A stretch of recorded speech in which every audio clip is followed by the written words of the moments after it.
저는 가끔 블라인드를 보면서 시간을 보낼 때가 있습니다. 인기 게시판의 글을 보면 정말 재밌는 사연들도 많고 또 자극적인 댓글들도 많아서 계속 빠져들게 되는데, 그러다 보면 재미가 있으니까 계속 다음 글 넘겨보면서 시간 가는 줄 모르게 되는 것 같습니다. 제가 최근에 읽은 트렌드 코리아 2024에 나오는 도파민이라는 챕터에는 이와 같은 세태가 잘 표현되어 있습니다. 빠른 주기로 도파민이 분비되게 만드는 자극적인 놀이를 선호하는 세대를 표현하는 말입니다. 도파민은 잘 아시는 것처럼 신경 전달 물질입니다.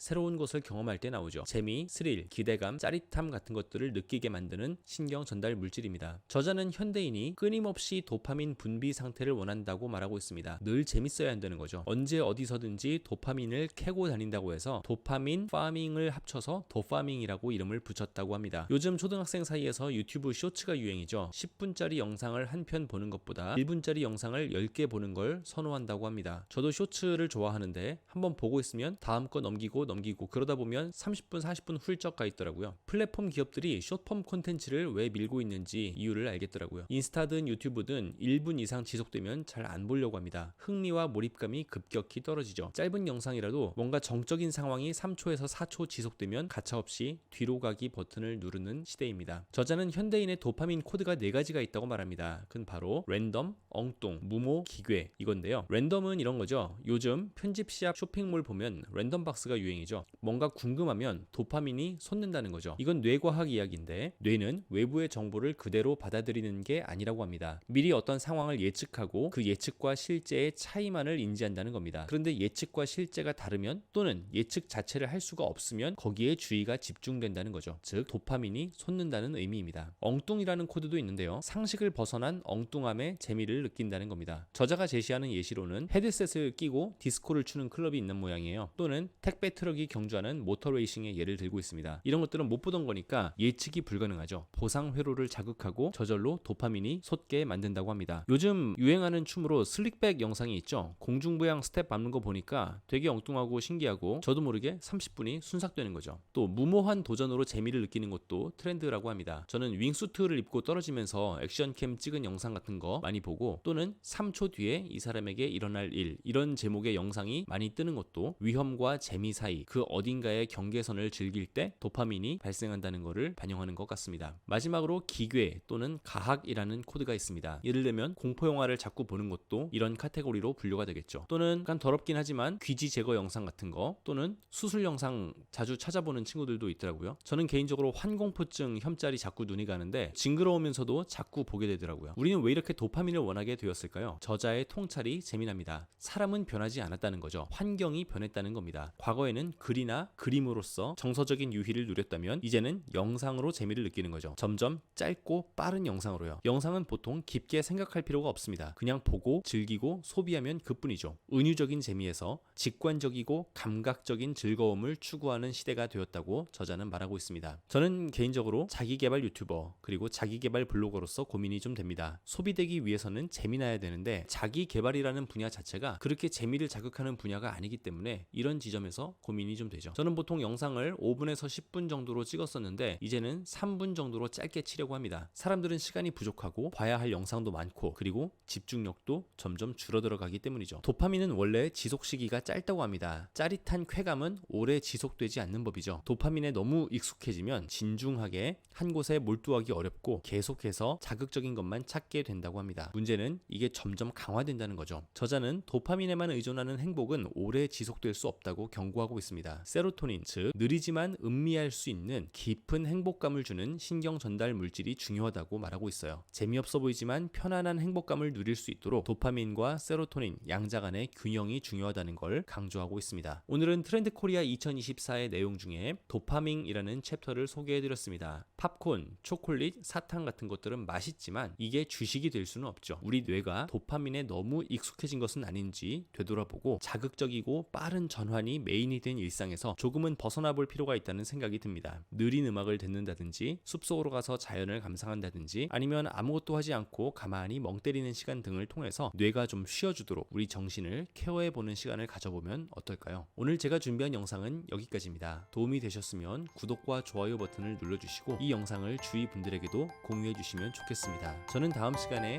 더 재미있고 유익한 영상으로 여러분을 찾아오도록 하겠습니다. 감사합니다. 다음 시간에 만나요.